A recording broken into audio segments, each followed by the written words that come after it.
बोलिए श्री कृष्णचंद्र भगवान की जय।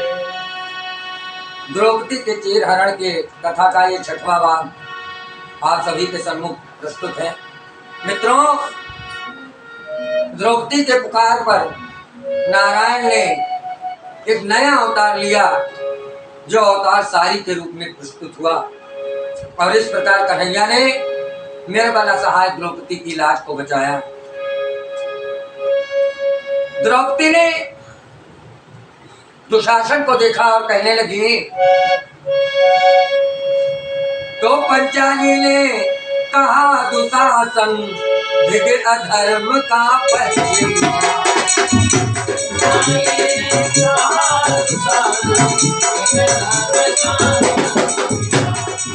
पंचाली ने कहा, दुशासन धिग अधर्म का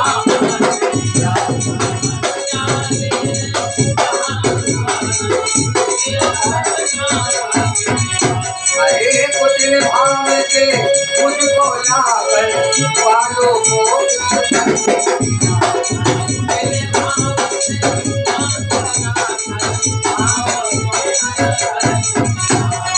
ये खुलेंगे, अब खुले रहेंगे, चोटी नहीं बनाओ।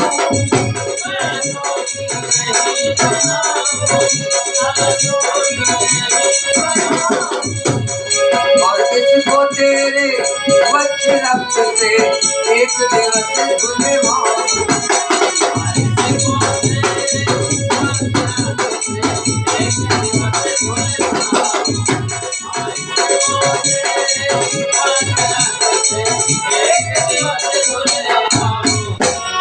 दुशासन की ओर देखकर द्रौपदी ने कहा, धिक्कार है दुशासन, आज तूने अधर्म का साथ दिया और कुटिल भाव से और मन में द्वेष भावना रखकर तूने मेरे बालों के स्पर्श किया। प्रतिज्ञा करती हूँ, अब इन केसों को मैं हमेशा खुला रखूंगी और तेरे छाती के रक्त से इन बालों को धोकर और तभी मैं बाल बांधूंगी। तो कह न सके अपमान भीम, जब उठकर फिर वो खड़े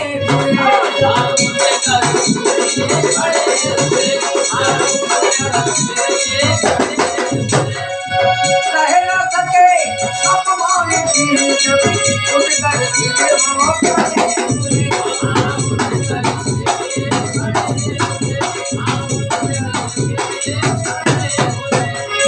कहा भीम ने दांत बीत कर, कहा भीम ने दांत बीत कर, तब क्षण देवर खड़े।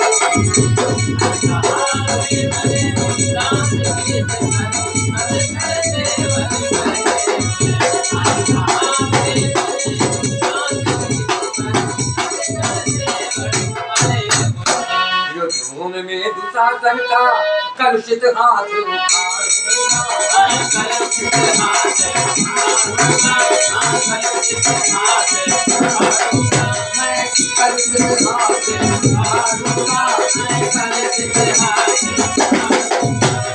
और चीर फाड़ कर इसकी छाती सोने में पीटा।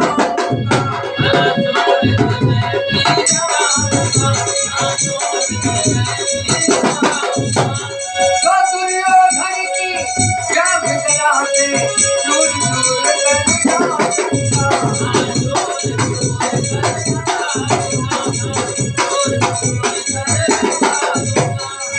सारे कौरों को मैं स्वयं, सब कौरों को स्वयं अकेले युद्ध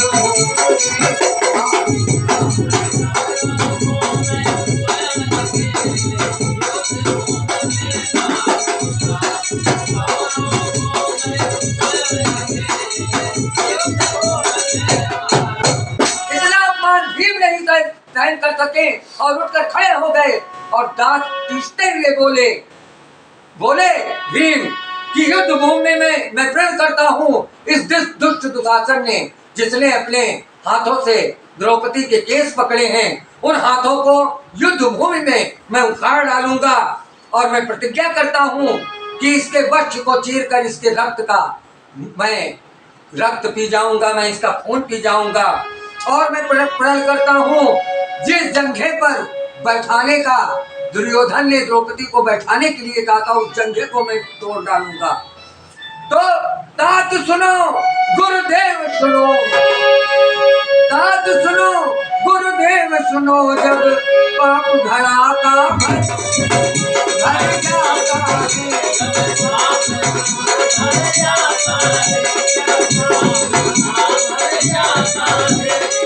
हलती चपेड़ा हटने की वो नहीं कभी बच पाता।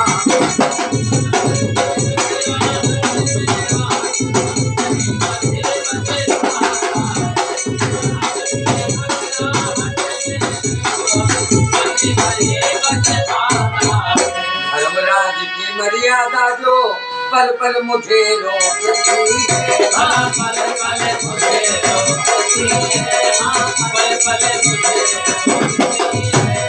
अरे किंतु हृदय की अतिशय पीड़ा हर पल मुझे रोकती है, हर पल मुझे रोकती है, हर पल मुझे रोकती है। तो टूटेगी यदि सीमा दिल की, तब क्षण प्रलय मचा दूंगा,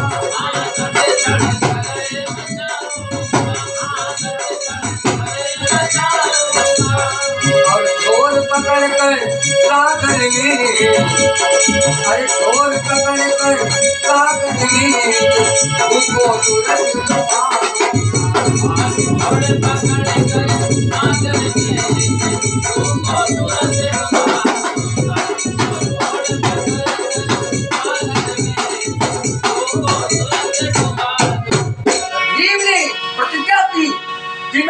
दुशासन के हाथ को तोड़कर और इसके वक्ष का रक्त पीऊंगा, और जिस जंघे पर द्रौपदी को बैठाने के लिए कहा था उस जंघे को तोड़ दूंगा दुर्योधन का।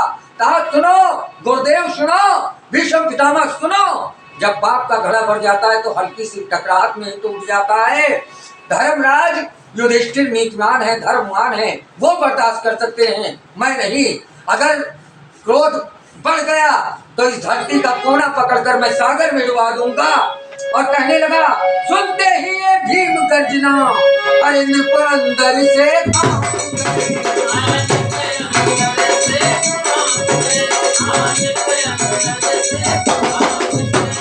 तो सुनते ही ये भीम गर्जना, अंदर से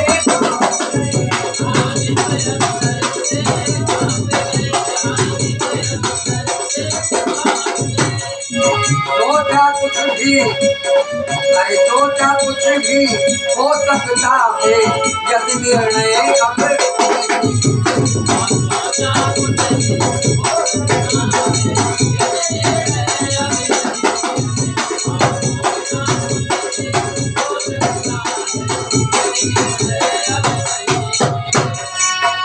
ने कहा, युधिष्ठिर से मैं अब और करेगी, अब और करेगी अब और करेगी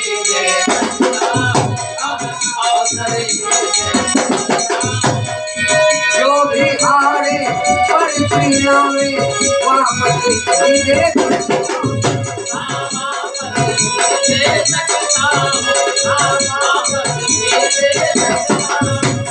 तो करो पांचों दोनों को मैंने माना है,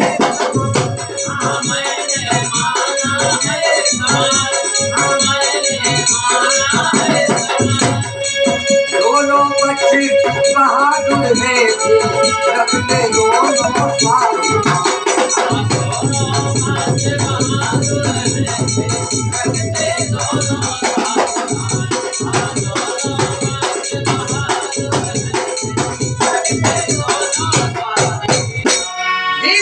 भीम गर्जना सुनकर महाराज धृतराष्ट्र की अंतरात्मा कांप उठी, समझ गए कुछ भी हो सकता है। जब भीम ने इतना बड़ा भीम ने प्रण कर लिया कि इस धरती को मैं सागर में डुबो दूंगा, तो धृतराष्ट्र ने कहा, शांत हो जाओ, बस मैं कुछ कर सकता हूँ। एक बार फिर से पण क्रीड़ा होगी, फिर से खेला जाएगा जुआ, और इस बार अगर तुम जीत गए तो सारा राजपाट तुमको सौंप दिया जाएगा, जो कुछ गया सब वापस कर दिया जाएगा। फिर वही चाल, फिर वही जाल बिछाया जा रहा है मित्रों। और एक शर्त और रखी गई, एक शर्त और रखी गई धृतराष्ट्र के द्वारा कि यदि तुम जीत गए तो तुम्हारा राजपाट जो तुम हारे हो सब वापस कर दिया जाएगा, लेकिन यदि तुम हार गए तो तुमको 12 वर्ष के लिए अज्ञातवास होगा, ऐसा शर्त रखा। तो एक बार फिर धूत यहाँ पर अब ये खेला जाएगा, अब यहाँ खेला जाएगा, अब यहाँ खेला जाएगा। जो भी हारे का इसमें वो, अरे जो भी हारे का इसमें वहाँ वन में समय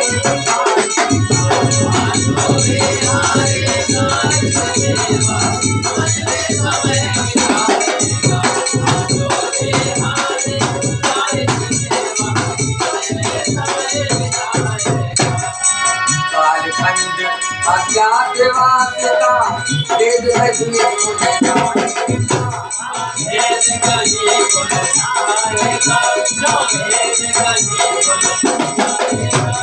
तो 12 साल पुनः वहाँ बन में रहकर समय बिताएगा।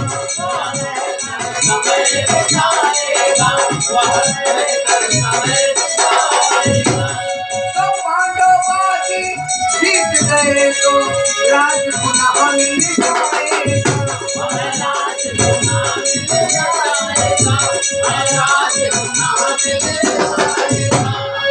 किंतु दोबारा फिर हारे कुछ, अरे किंतु दोबारा फिर हारे कुछ नहीं अभी मिल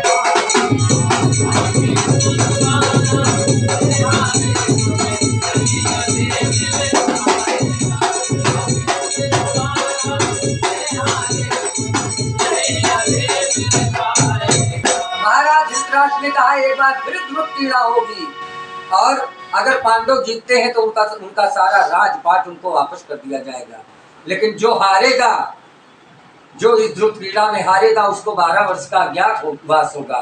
यदि उन अज्ञातवास के दौरान वो पहचान गए तो फिर से उनको 12 वर्ष के लिए अज्ञातवास होगा। ऐसी शर्त रखकर महाराज धृतराष्ट्र ने फिर से ध्रुव क्रीड़ा का आयोजन किया गया। इधर पांडव, जितने पांडव थे, युधिष्ठिर, नकुल, सहदेव, अर्जुन, भीम, सभी मौन थे, सभी दुखी थे, नहीं एक था बोल रहा।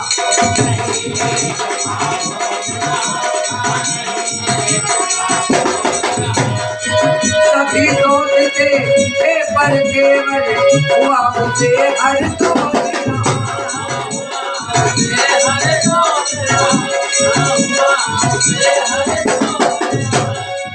जो हुई विपरीत हुई, जो विपरीत हुई धरती, जो भी सुधे आकाश,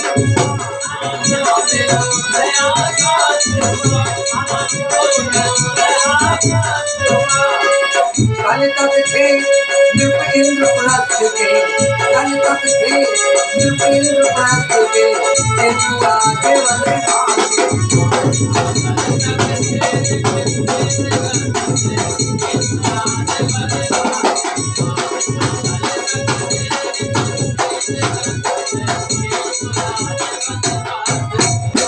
धृतराष्ट्र की ये बातें कि फिर से ध्रुव क्रीड़ा होगी और ये सारी बातें सुनकर सभी पांडव मौन थे, एक दूसरे को देखने लगे, एक दूसरे को सोचने में लग गए।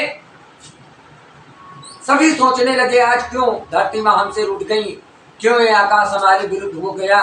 आज तक जो इंद्रप्रस्थ के राजा थे महाराज युधिष्ठिर, आज हम लोग वनवासी हो गए। मित्रों, बड़ी दुखद कथा है महाभारत की। इस प्रकार से फिर से ध्रुव क्रीड़ा का आयोजन किया गया। द्रौपदी जी हरण के बाद पांडवों को अज्ञातवास हुआ और कैसे हुआ इसकी कथा फिर से आप लोगों के बीच में लाएंगे। बोलिए सांची दरबार की।